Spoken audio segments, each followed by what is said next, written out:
बिस्मिल्लाहिर्रहमानिर्रहीम, अस्सलाम वालेकुम। मैं हूं ईसा नकवी। ओपेक और ओपेक प्लस एंड रशिया, ये वो तंजीम है। ओपेक प्लस में ज़ाहिर है कि रशिया भी शामिल है।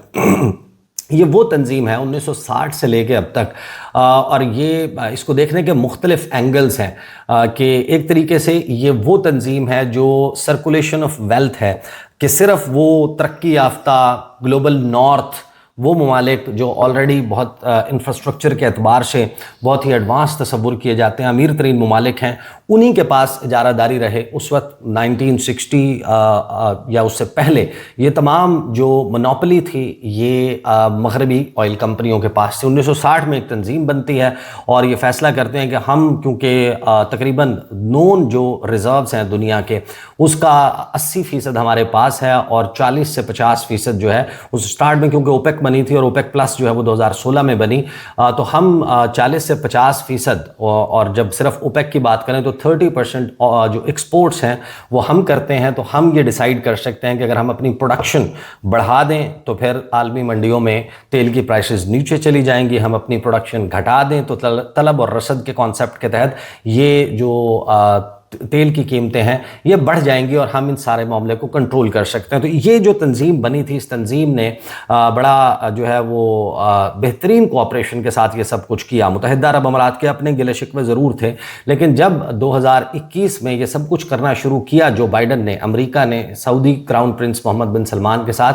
तो मोहम्मद बिन सलमान की एक मीटिंग हुई थी और फिर टेलीफोनिक कन्वर्सेशंस हुई थी व्लादिमीर पुतिन के साथ, और इन्होंने मिलकर आलमी मंडी में तेल की कीमतें इतनी ज़्यादा बढ़ा दी थी कि जो नेशनल एवरेज है, कोरोना के दिन भी थे वो आपको याद होगा, और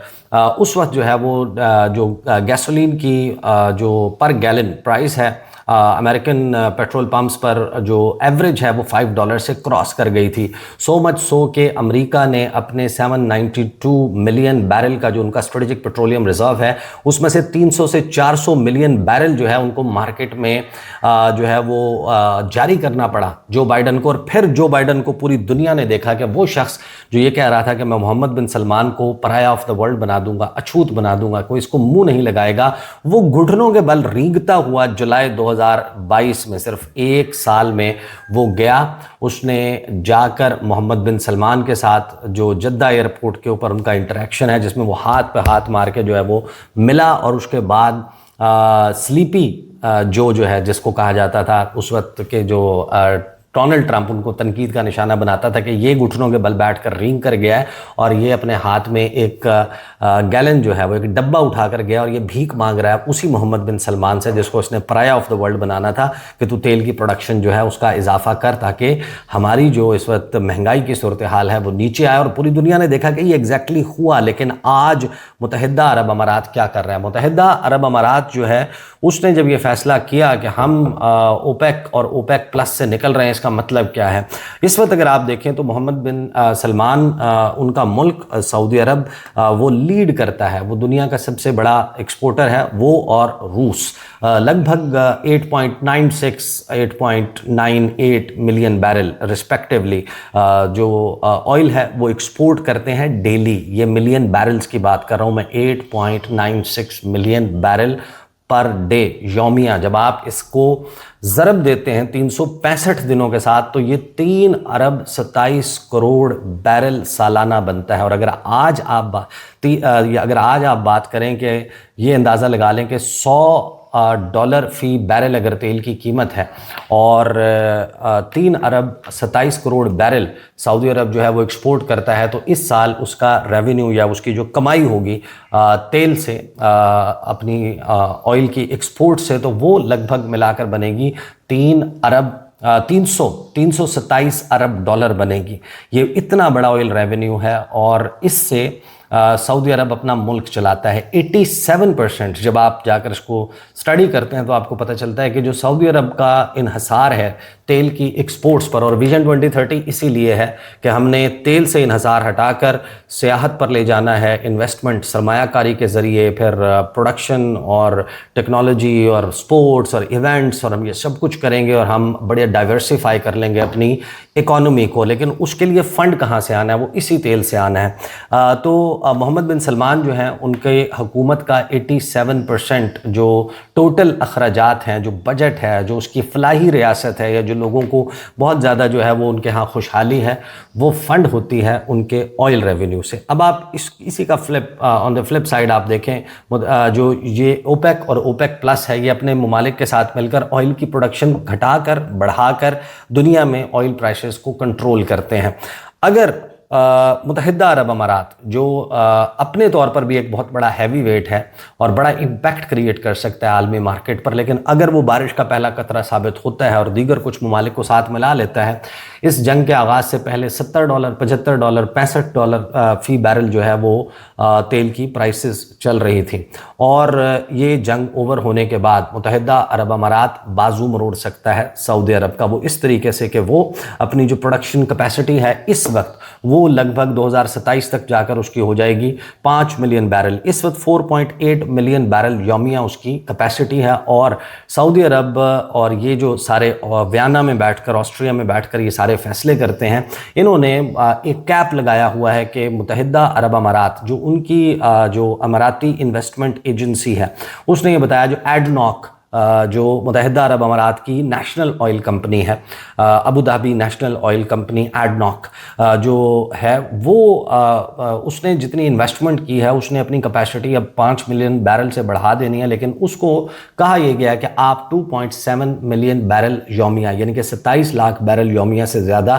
آپ پروڈیوس نہیں کریں گے اور ایکسپورٹ نہیں کریں گے، تاکہ عالمی منڈی میں پرائسز اوپر رہیں۔ اور سعودی عرب کی اکانومی فنڈ ہوتی ہے اسی تیل کے پیسے سے۔ یو اے ای جو اس وقت ایک بڑی مشکل کا شکار ہے کہ جس میں اس کے ہاں ٹورزم کا، انویسٹمنٹ کا اور ایک بہت بڑا کرائسس ہے، بٹ ادروائز یو اے ای کی جو اکانومی ہے اس میں ڈائیورسیفیکیشن بہت زیادہ ہے، اگرچہ ابھی بھی جو لارجلی ریونیوز ہیں وہ آئل ہی کی، تیل کی کمائی سے ان کی حکومت اور ان کا ملک چلتا ہے، لیکن ان کے پاس آلٹرنیٹ بہت زیادہ تھے۔ لیکن اب اگر وہ اپنی کیپیسٹی 5 سے بڑھا کر 7 ملین بیرل تک لے جاتے ہیں، سال، 2 سال، 3 سال میں، اور حالات نارمل ہونے کے بعد، اس صورت میں وہ بڑے پیمانے پر تیل پمپ کر کے عالمی مارکیٹ میں پرائسز کو نیچے لا سکتے ہیں، اور اپنا تیل بیچ کر ظاہر ہے کہ وہ ریونیو تقریباً اتنا اکٹھا کر لیں گے۔ لیکن سعودی عرب کی جو کیپیسٹی ہے وہ اس وقت لگ بھگ ٹوٹل کیپیسٹی ہے 12 ملین بیرل کی، جس کو وہ 12.5 ملین بیرل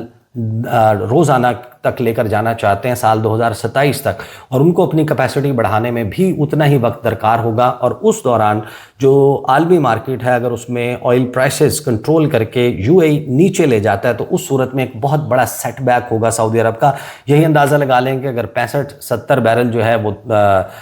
جنگ سے پہلے تھا، جنگ ختم ہونے کے بعد دوبارہ 65-70 بیرل یومیہ کے اوپر آ جاتا ہے، اور متحدہ عرب امارات اپنے مزید کچھ دوستوں کے ساتھ مل کر عالمی مارکیٹ کو مینیپولیٹ کرتا ہے، اور تیل کی جو قیمتیں ہیں عالمی منڈی میں وہ $50، $55، $52 فی بیرل آ جاتی ہیں، یا ہم سمجھنے کے لیے اس کو نصف کر لیتے ہیں، تو اس صورت میں وہی سعودی عرب جس نے 327 ارب ڈالر کمانا تھا ایک سال میں، اس کا یہ ایگزیکٹلی نصف ہو جائے گا، جو لگ بھگ 163 یا 164 بلین ڈالرز بنتا ہے، یعنی اس کی نصف رہ جائے گی کمائی۔ تو سعودی عرب کے لیے ایک بہت بڑا دھچکا ہے کہ متحدہ عرب امارات جو اس کی پاکٹ میں ہوتا تھا، مل کر مشاورت کے ساتھ فیصلے کرتے تھے، متحدہ عرب امارات نے بغاوت کر دیا۔ لیکن یہ معمولی بغاوت نہیں ہے، یہ سعودی عرب کے اوپر ایک بڑا اقتصادی حملہ ہے، اور جو سعودی عرب بہت ساری معاملات میں اس کو لیوریج حاصل تھی، جو اس کے لیورز تھے کہ اوپیک کا ڈیفیکٹو لیڈر سعودی عرب ہے، جیسے سعودی عرب ڈکٹیٹ کرے گا، کہے گا، یہ تمام عرب ممالک اوپیک میں، اوپیک پلس میں شامل ممالک اس کو فالو کریں گے، اور روس کو فالو کریں گے، ان کے مطابق اپنی پروڈکشن بڑھائیں گے، گھٹائیں گے، اور اب اگر ایک میجر تقریباً اوپیک کا 15% جو شیئر ہولڈر ہے وہ اس سے نکل جاتا ہے باہر، تو اس صورت میں اب کچھ ایسی ڈیولپمنٹس ٹریگر ہوں گی۔ وقت نہیں رہا، ورنہ میں آپ کے سامنے، ظاہر ہے کہ یہ جو اور تقریباً چیزیں میں نے کور کر لی ہیں، ورنہ میں آپ کے سامنے الجزیرہ جو ہے اس نے جو لکھا وہ میں آپ کے سامنے رکھتا۔ جو بین نارٹن ہے ایک جرنلسٹ، انہوں نے اس کے حوالے سے لکھا کہ امریکہ جو ہے وہ 1960 کی دہائی سے कोशिश में था कि किसी तरीके से ओपेक तबाह हो जाए। This is about much more than Saudi Arabia, कि इसका ताल्लुक जो है डिसीजन का सिर्फ सऊदी अरब के साथ नहीं है। ओपेक ऐसा प्लेटफॉर्म था, ग्लोबल साउथ उसको इस्तेमाल करता था, और कैश फ्लो जो है उसको मेंटेन रखने के लिए जो यूएस एम्पायर है उसने हमेशा ये चाहा कि ग्लोबल ऑयल मार्केट जो है उसको मैं कंट्रोल करूं। लेकिन ख़ास तौर पर 2010 के बाद से जो शेल का बूम आया और अमेरिका दुनिया का सबसे बड़ा ऑयल प्रोड्यूसर बन गया इस पूरी दुनिया में, तो मुत्तहिदा अरब अमारात जो है उसने अब एक ओबीडियंस दिखाई है अमेरिका और उसके इत्तेहादियों के साथ, और इस सारी सूरत हाल में उसने निकल कर ओपेक को तबाह करने के उस अमल का आगाज़ कर दिया है कि जिसके नतीजे में जो हेजमनी है वो तेल की मार्केट के ऊपर वो अमेरिका कायम कर सकता है। या फिर मुत्तहिदा अरब अमारात से फैसल अल कतबी, उन्होंने इसके हवाले से लिखा है कि मैं ये एक्सप्लेन करता हूँ कि ये मुत्तहिदा अरब अमारात क्यों कर रहा है। हर एक को हर शख्स को जो है वो सिर्फ ये नज़र आ रहा है कि मुत्तहिदा अरब अमारात ने ओपेक और ओपेक प्लस को छोड़ने का फ़ैसला कर दिया, लेकिन असल जो कहानी है वो इसके अंदर दबी हुई है। कई साल तक मुत्तहिदा अरब अमारात जो है वो नई अपनी ऑयल प्रोडक्शन की कैपेसिटी जो है, सलाहियत है, उसको बढ़ा रहा था, और 2027 तक 5 मिलियन बैरल यौमिया तक इसको लेकर जाना है। और ये एक बहुत बड़ा जुआ था जो मुत्तहिदा अरब अमारात खेल रहा था। जो ओपेक है वो करता क्या है, वो उसकी डील ये है कि अपने बैरल्स जो हैं, जो तेल है, वो आप ज़मीन के अंदर रखें, ना निकालें, प्राइसेस ऊपर रहें, और हर बंदा इस बात पर प्रिटेंड करे कि ये मार्केट स्टेबिलिटी है, कि हम इस्तेहकाम ला रहे हैं। लेकिन जो मेजर प्रोड्यूसर्स हैं उनको इसके हवाले से बड़ी जो है वो कुर्बानी से गुजरना पड़ता है। अब सब मुत्तहिदा अरब अमारात ने इस सारे मामले को एक्सेप्ट करना छोड़ दिया है, और उन्होंने कहा है कि बड़े पोलाइटली कहा है कि लॉन्ग टर्म स्ट्रेटेजिक और इकोनॉमिक विजन है, ग्रेजुअल और मेजर्ड प्रोडक्शन होगी, अलाइंड करेंगे हम उसको डिमांड के साथ। लेकिन असल इसमें मामला यह है कि जो कार्टेल है उसकी इजारादारी जो है वो टूटेगी। एक बहुत बड़ा धचका है जो मुत्तहिदा अरब अमारात ने सऊदी अरब को पहुंचाया है, और सऊदी अरब जो है वो अब इसके ऊपर रिएक्ट भी करेगा। आलमी मंडी इस वजह से अभी तक जो है वो इसको मज़ीद उसमें प्राइसेस ऊपर गई हैं, क्योंकि इसको एक और डिस्टेबलाइजेशन फैक्टर के तौर पर देखा जा रहा है। क्योंकि अभी ये फ़ैसला मुत्तहिदा अरब अमारात कर भी ले कि 1 मई यानी फ्राइडे के दिन से हम ओपेक और ओपेक प्लस का हिस्सा नहीं है, हम अपनी मर्ज़ी से प्रोडक्शन करेंगे। अभी उनकी प्रोडक्शन आलमी मार्केट में जा ही नहीं रही। अब नया हुर्मुज़ बंद है, उसके आगे जो है वो नाका लगा के बहरी नाकाबंदी करके अमेरिका खड़ा हुआ है, तो तेल की जो तरसील है, जो फुजेरा वाली लाइन है, पाइपलाइन है, उससे भी नहीं जा सकती, क्योंकि फोर्स मेजोर अप्लाई हुआ है। हबशान गैस फील्ड और दीगर उनकी ऑयल कंपनीज अभी ऑपरेट नहीं कर रही। लेकिन सबको पता है कि एक दिन ऐसा आएगा कि जो मुत्तहिदा अरब अमारात इस फैसले के तहत जो है आलमी मार्केट को मनूवर करेगा। और ये एक वेल थॉट आउट जो है वो फैसला है, और ये फैसला कहीं ना कहीं अंदर जो है वो बॉयल कर रहा था। इसने किसी न किसी वक्त बाहर आना था। लेकिन अब जो चीज़ें ट्रिगर होना शुरू हुई, मुकल्ला की जो बंदरगाह है उस पर सऊदी हमले के बाद, उसके नतीजे में आप ये होता हुआ देख रहे हैं। और जब अजीत दोवल ने जाकर मुलाकात की मुत्तहिदा अरब अमारात के प्रेसिडेंट मोहम्मद बिन ज़ायद MBZ के साथ, उसके बाद बहुत सारी चीज़ें, ये सिर्फ टिप ऑफ द आइसबर्ग है, यह आगाज़ है। मज़ीद क्या हो सकता है उस पर हम किसी और वीडियो में बात करेंगे। अब तक के लिए इतना ही, इजाज़त दीजिए, अल्लाह हाफ़िज़।